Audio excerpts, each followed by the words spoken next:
you guys were announced kind of late in the field, but obviously you knew you were going to be in. So what was it like kind of waiting that out just to see where you were, knowing that you were going to see your name? Well, that's the key is knowing that you're going to see your name, right? And so in order to do that, we needed to win the Pac-12 tournament. And, there's some others that I think probably rightfully so are probably pretty pissed off today. And, the only way you can avoid that is by handling your business to the best of your ability on the field. And specifically for us, that meant Pac-12 tournament champions, which we were able to pull off, which is great. Was, I guess, just your initial impressions of the bracket heading to Vanderbilt, seeing Xavier again here in the 2-3 matchup? It doesn't matter where you go. Every team that gets in is good. And so, the team that plays the best is going to win it. And so, we've got some familiarity. We also feel as though the people that have been here before, we probably have something, in terms of an opportunity to go back to Vanderbilt and play potentially, you never know, but potentially play against Vanderbilt. There's probably a lot of that feeling of excitement from specifically our coaching staff because we were there and lost a tough one to Vanderbilt a few years ago, and we remember that like it was yesterday. Well, there's this bracketing principles to avoid certain things. They can't necessarily, I suppose, make it impossible to have a rematch in an opening game. But when you did play a team 4 times, just what is your thoughts on that? That you play a whole season, you're playing a team, and you played 4 times already. And they are too, for that matter. Yeah, they are too. I don't know. I mean, I don't know why certain teams get put in certain places and all that kind of stuff. I don't even really know how to speculate on that. Obviously, a tremendous accomplishment this past weekend. How do you want your guys mentally kind of balancing, being happy with that, but then kind of refocusing with more on the table now? Well, I mean, I told them to enjoy winning a championship for sure, and I think they did that. I'm pretty confident that they enjoyed that pretty well. And now it's just, back to the day, and it's about today and improving today and getting better today. And the best thing they can do today with our travel yesterday is rest, get in and see the treatment folks and, do the things that they need to do to help get them prepared for the regional this weekend. Obviously, Jace made the trip. Any updates on his status? No, and we'll learn more about that later today. Isaac?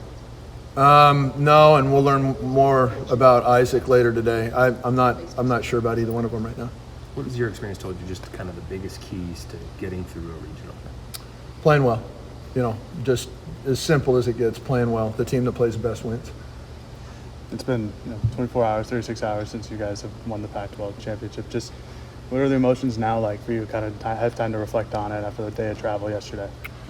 It was probably a little bit stronger emotionally yesterday than it might have even been on the field the night we won it. And then today it's really on to what's in front of us. And so emotions yesterday was exciting, tons of pats on the back, traveling and all that kind of stuff. That was a lot of fun. But, today, not really about the conference tournament. That seems like it was a long time ago now. And now it's just the excitement about getting prepared for what we have ahead.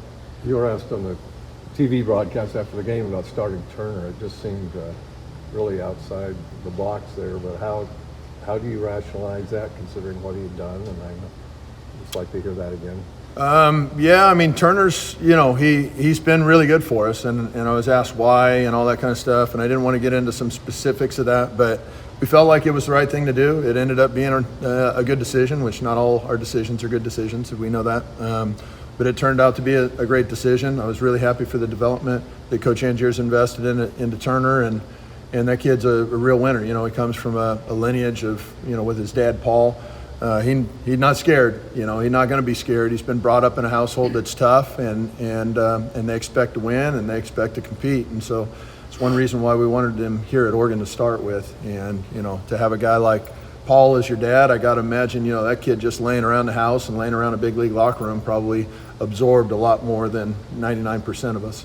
What can you say about how the bullpen really stepped up this week, especially Grinsell and Mercado? Unbelievable. Yeah, unbelievable. They pitched the lights out of it. And so, we're in order for us to get through this tournament, hopefully all the way through the end of the College World Series, obviously pitching is a big deal. And so we're going to need them to continue to improve. Expect Logan to go back to the starting role? I don't have any idea yet. I'll talk with Coach Angier. We haven't met on it. You talked about how you want to tell your team to push last weekend behind you and continue to look moving forward. What's your message to your team? Was that was talked about afterwards?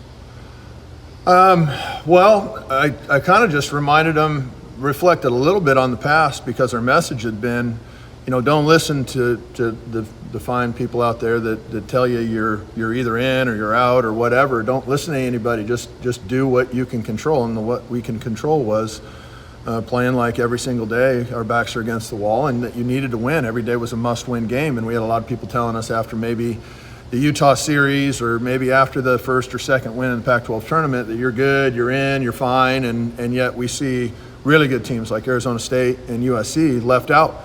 And I reminded the team that, maybe 1 win or 2 wins or 3 wins, or I hate to say it, but maybe even losing the final game of the Pac-12 tournament.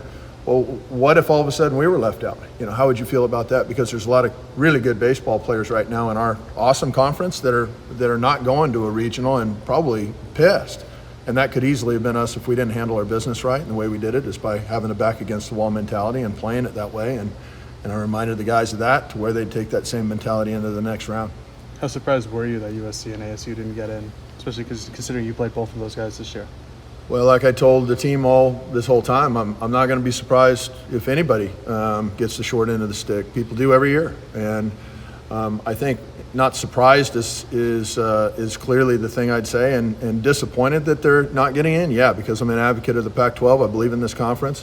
When you total up the national championships in this league, and then you total up the national championships in all the other leagues combined, the Pac-12 has more than all the other leagues combined. And so for the Pac-12 to get slighted disappoints me. But I also recognize the committee has a very tough job on their hands, and I'm not in those rooms to hear those arguments. So I know that the committee did a fantastic job, like they always do, in working through all the data and figuring out who's in. And unfortunately, the who's out part of it stings the most for today, specifically 4 West Coast teams that I know, at least 4 West Coast teams that I know really wanted to be in. Going to practice with the artificial whistler effect for the next few days? No, I'm not going to get caught up in that kind of stuff. No.